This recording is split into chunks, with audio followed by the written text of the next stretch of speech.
Good evening, everyone, and welcome to the February 6, 2024 PM meeting for the Culpeper County Board of Supervisors. But as I go ahead and call the meeting to order, our first order of business is our citizens forum, which we allow citizens to come up and speak on any topic that's not on the agenda. If you'd like to speak tonight, I do have one sign-up sheet, but if you would please just raise your hand, I'll call on you, you can come up. Try to keep your comments to 3 minutes, and please state your name and magisterial district that you live in. So to start the forum off, the first person I have is Mr. Klosterman. Yes, come on. Yes, sir.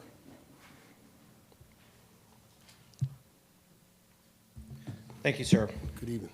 Good evening. My name is Mike Klosterman. I'm from the Culpeper District. I've been a Culpeper resident since 2015 after retiring from 21 years of service as an officer of the United States Air Force.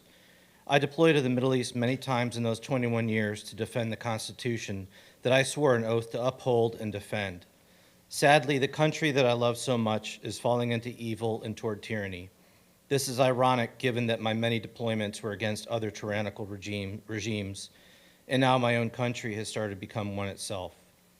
I still love this country so much that welcomed my mother, who emigrated here from Germany, and also my wife, who became a proud American citizen after September 11th, 2001. However, it saddens and disturbs me today that some Virginia lawmakers take our freedom for granted and do not uphold their own oaths to our beloved Constitution. Last week, House Bill 2 passed by a narrow margin in the Virginia House. This so-called assault weapons ban claims to be common sense. However, it is far from that. Rather than punishing criminals who don't obey laws to begin with, it punishes law-abiding citizens like myself who love to hunt, shoot, and compete with the most popular modern sporting rifle ever made, which is semi-automatic, by the way. My hope is that members of the Virginia Senate will stop this bill in its tracks so that Governor Youngkin doesn't need to veto it. Further, I pray that future bills that attempt to erode the Second Amendment or any of our other God-given rights are dead on arrival in the Virginia General Assembly. On December 3rd, 2019, this County Board of Supervisors stood tall against the bully of tyranny by affirming itself via unanimous vote as a Second Amendment sanctuary county. Indeed, many other counties in Virginia, as well as across the country, followed similar suit. Tonight, I'm asking the Culpeper County Board of Supervisors to once again vote and affirm this wonderful county to be a Second Amendment sanctuary. The previous affirmation reads as follows. The Board of Supervisors implores the Virginia General Assembly, the United States Congress, and other agencies of the Commonwealth of Virginia and the United States government to preserve, uphold, and protect the rights of citizens to keep and bear arms under the Constitution of the Commonwealth of Virginia and the United States by rejecting any provision, law, or regulation that may infringe, have the tendency to infringe, or place any additional burdens on the right of law-abiding citizens to bear arms. In summary, I request this board to make the same or similar affirmation at the next scheduled board meeting in March. Further, I request that Sheriff Chilton make a statement in support of the Second Amendment on the record to make it clear that he truly is one who takes his oath seriously. Thank you.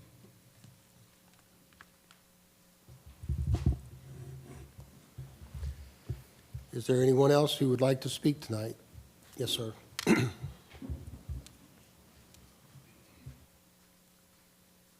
Don Haight, Stevensburg.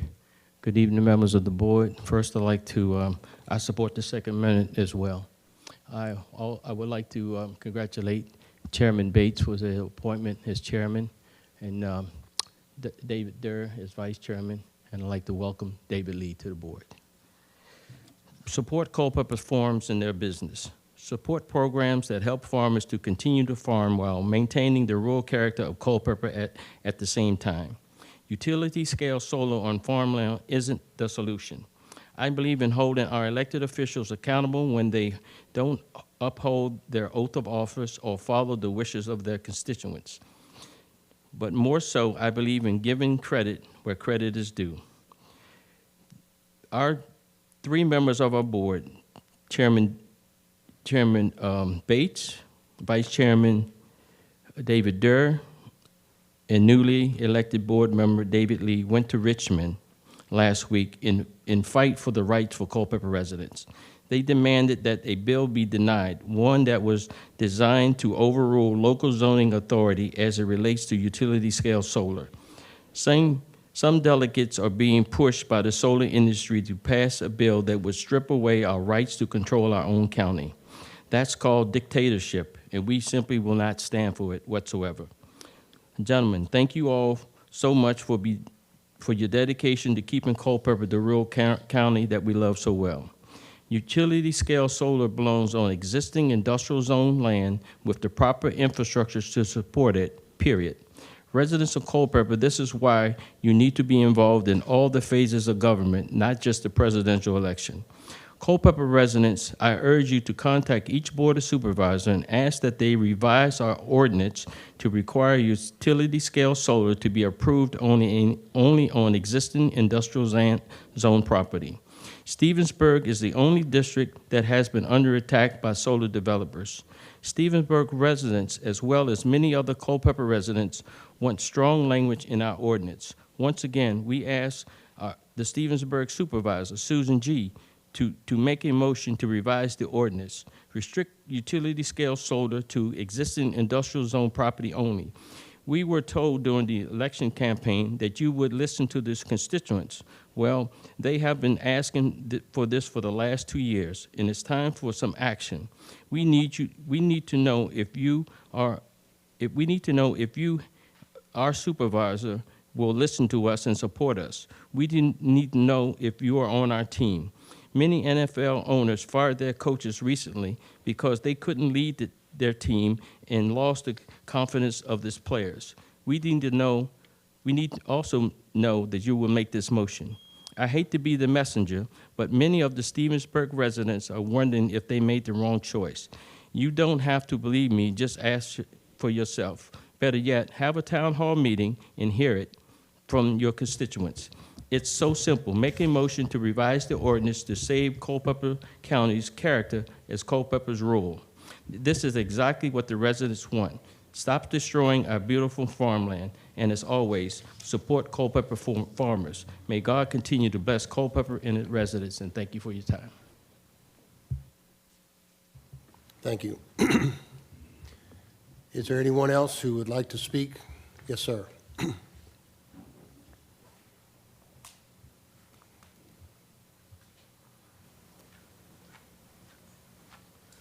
Good evening, Board.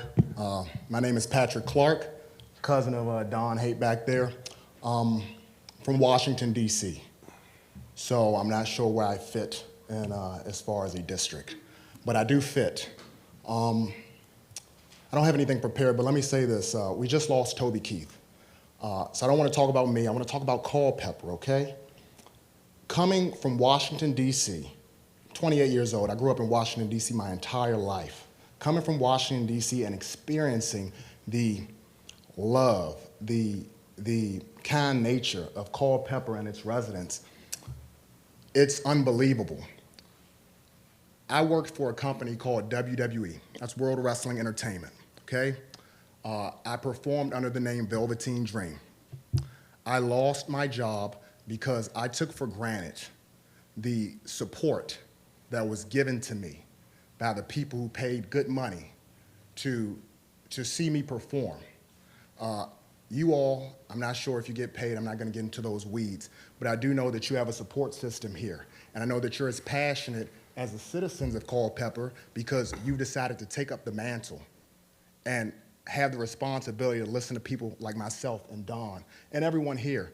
And these citizens, they've taken the responsibility to care and to hold you accountable for that. I'm afraid that a big concern, from what I've heard, I've been here 3 months, but I grew up in Culpeper for years, visiting my cousin. I'm afraid that there is a technological and a political gentrification that may occur if we allow outside forces to corrupt Culpeper. Culpeper has this sweet nature to it. Sweet as black garlic, if you will. it's got this nature that I'm afraid is going to be corrupted if you all let personal interest affect the decisions that affect the citizens of Culpeper. I'll say this to end it. I appreciate the fact that you even opened up a forum and that you show your support in democracy by allowing people like myself outside of Culpeper and your citizens to speak at a public forum like this. I would just hope that you really hear what is said, what has been said, and what has already been said, and you really take that into account, because we're all human, and we're going to allow public interest to affect what we do in some way. It's human nature. But please, please remember that there's a communal interest in this room, and that you all are responsible for that. Thank you. Appreciate your time. Thank you. Anyone else like to speak tonight on matter outside of what's on the agenda? With that, we'll close the public hearing. The citizens forum, and we'll move on to item 3.0, which is the approval of the agenda. Are there any additions or deletions to the agenda? Hearing none, we'll move on as presented. There is no general county business. Moving on to the Planning Commission business, which this does require a public hearing tonight. Case number 5.01, request by Cliff Shaw, Lock and Roll Self-Storage LLC to rezone 5.01 acres from R1 residential to CS commercial services, and approval of a conditional use permit to allow the construction and operation of a self-storage facility, including outdoor storage of RVs, boats, and vehicles. And with that, I'll turn it over to our County Administrator, John Eggertston, to brief the board. Mr. Chairman, I'm just going to pass this directly to Mr. McLaren and Mr. Drumheller. Mr. Chairman, I'll read the letter from the Planning Commission. Dear Chairman Bates, the Board of Supervisors will consider a request by Cliff Shull of Lock and Roll Self-Storage LLC to rezone 5.01 acres from R1 residential to CS commercial services, and for approval of a conditional use permit to allow the construction and operation of a self-storage facility which includes outdoor storage of RVs, boats, vehicles per Article 6.1-2-3 in accordance with Article 17, use permits of the zoning ordinance. The property is located along 694 Ira Hoffman Lane, and it's found in the Culpeper Magisterial District. It's on tax map 31, parcel 62A. This case was considered by the Planning Commission after proper advertising and public hearings held on Wednesday, December 13th, and Wednesday, 2023, and Wednesday, January 10th, 2024.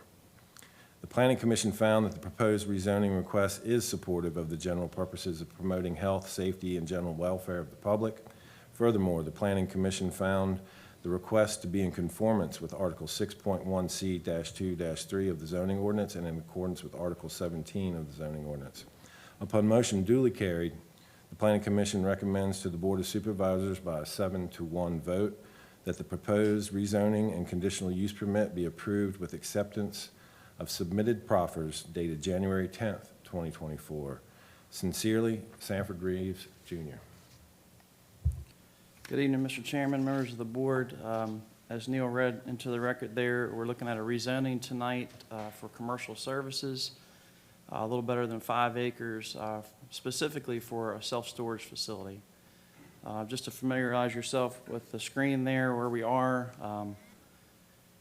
229 or North Main Street extended coming north. The major intersection of Ira Hoffman and 229 is right here on the right side of the screen. The parcel that's shown in red is the parcel that the applicant is seeking to rezone to commercial services for their self-storage facility, as well as an outdoor storage component. It's just to the west of a major intersection there, but it's actually accessed not directly off of 694.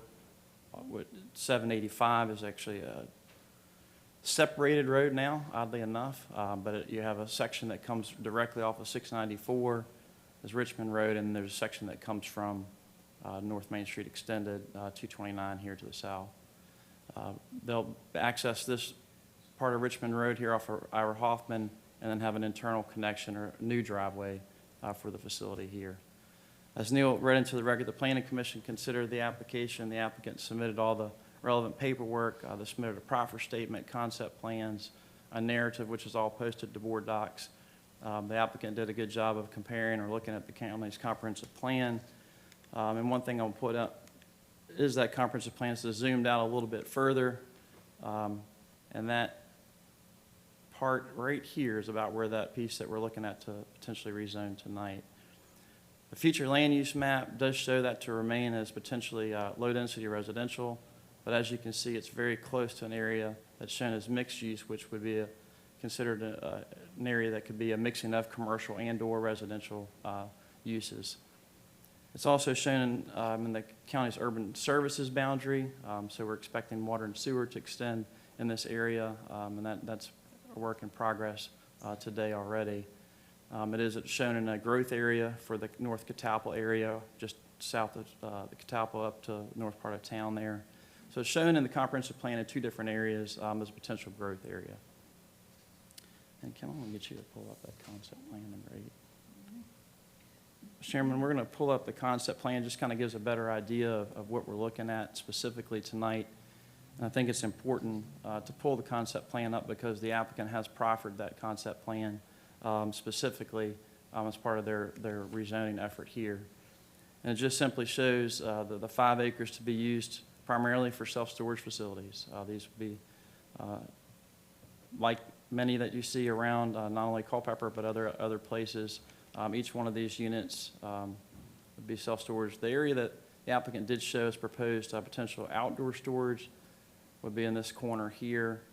The applicant does provide a landscape berm along Ira Hoffman, which is just to the north, as well as a tree save area. There are some trees there to the west that the applicant is going to try to maintain and save. Just off the screen and not is a single-family dwelling. It is zoned residential today, so it would be important to be able to screen this side of the property here from that facility. There's the entrance and just a limited amount of parking. One of the other bigger concessions that the Planning Commission considered, and there again, there's the landscaping plan that the applicant's proffering as part of this concept plan. Ira Hoffman Lane, as you know, is been extended in recent years back to 522. That's a 2-lane section road with a 4-lane right-of-way. We lose a little bit of that right-of-way just off the screen here where 729 goes to the north. It does narrow back down until you get to 229. Staff and the Planning Commission were concerned about future expansion of Ira Hoffman, and the applicant paid attention to those conversations and has provided the reservation exhibit that you see here. While the south side is where we're looking at for the actual rezoning, the applicant has proffered this exhibit plan which shows potential reservation of right-of-way if needed when to do any future road expansion to the north of the property, which should accommodate a 4-lane section, much like we've anticipated for the rest of Ira Hoffman to 522. Mr. Chairman, those were the main concerns that staff and Planning Commission addressed over the past couple months with the applicant. The applicant responded well. The applicant is here tonight and can answer further questions in detail as needed. And as you mentioned, it is a public hearing that we've advertised for tonight as well. Thank you, Sam. Are there any questions or comments for staff? Just, I think it's laid out very well, and thank the Planning Commission and staff for all the work in getting it to where it is. Is the applicant or representative here who'd like to speak before we open the public hearing? My name is Lee Baines, Hinchy and Baines. I'm the engineer for the applicant. And I'm Cliff Shaw, I'm the applicant.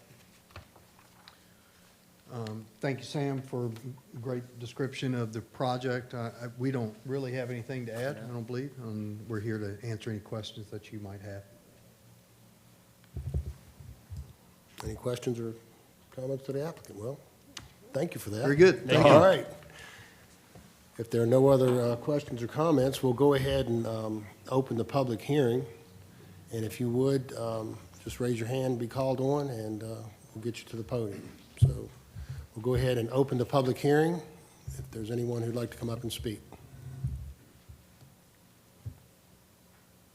Yes, sir. If you would, please, again, state your name for the record. Hi, Mike Klosterman, Catalpa District. Thank you.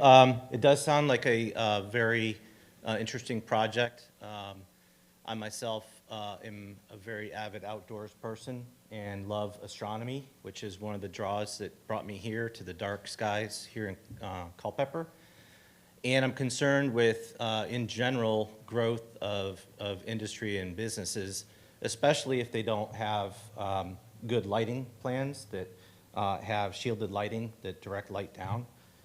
There's actually there's an organization called the International Dark Sky Association that has recommendations for lighting to enhance security, but at the same time protect our night skies.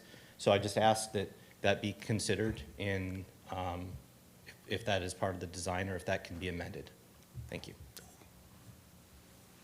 Mr. Chairman, just to note, if you look at the record, they did talk about motion sensor lighting pointed down.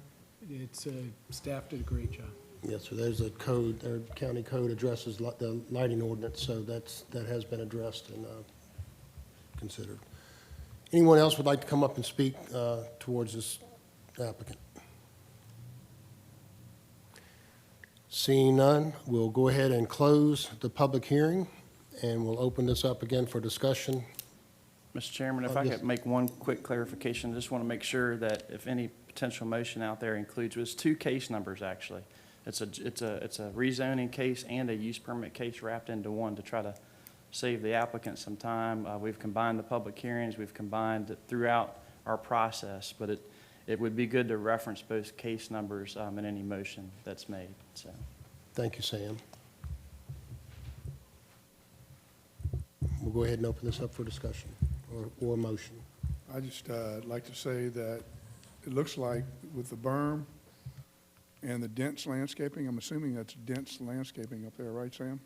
Yes, sir. On our Mr. Hoffman? Yes, Supervisor Deal, that does show landscaping, and it's fairly dense landscaping on a bermed area there, right adjacent to Route 694. Is that plants and It'd be a screen mixing of trees? trees. I don't know if Mr. Baines has any shrubberies on there or not. I know it's a mixing of trees. Okay, yes. I can only wish that we had some of this on the 29 corridor. I agree.